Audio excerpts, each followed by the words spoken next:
Isang kwento ni Jean Paul Borlagdan. Sa isang makapal na gubat ay may isang bukal o sibol na pinamamahayan ng makabandag na mga palaka. Nag-iisa lamang ang maiinumang bukal sa nasabing lugar, at dahil dito ay nagawa ng mga palakang pasunurin ang lahat ng hayop sa gusto nila. Noong minsan, iniutos nila na ang maaari lamang kainin ng mga hayop ay iyong kinakain ng palaka gaya ng langaw at gamu-gamu. Noong lumaon ay iniutos naman nila na gayahin ng mga hayop ang kilos ng mga palaka.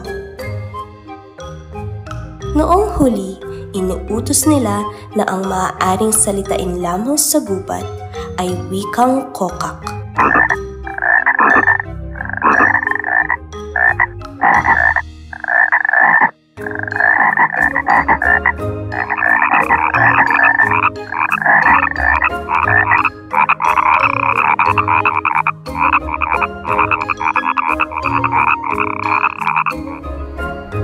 Kapag hindi raw sumunod dito ang ibang hayop, ay lalasunin daw nila ang tubig.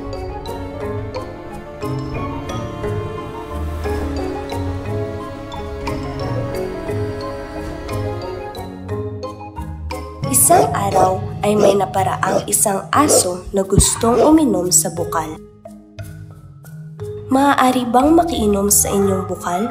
Sadyang uhaw na uhaw lamang ako mula sa malayong paglalakbay.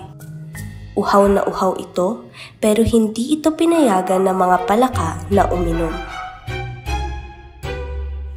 Nagsimulang maghukay ang aso sa lupa.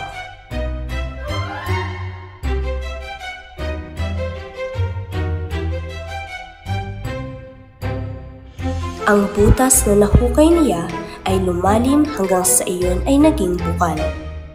Nakita ito ng ibang hayop at nagsimula rin silang maghukay.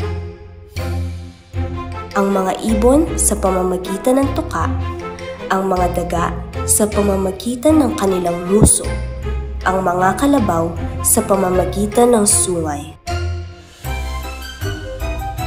Hanggang sa nagkaroon sila ng kani-kanilang bukal na maiinuman.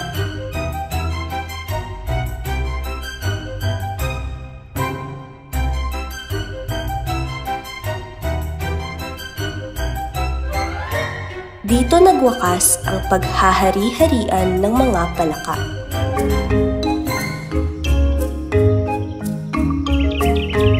Mula noon ay nakapamuhay ng nagsasarili at matiwasay ang lahat ng hayop sa gubat.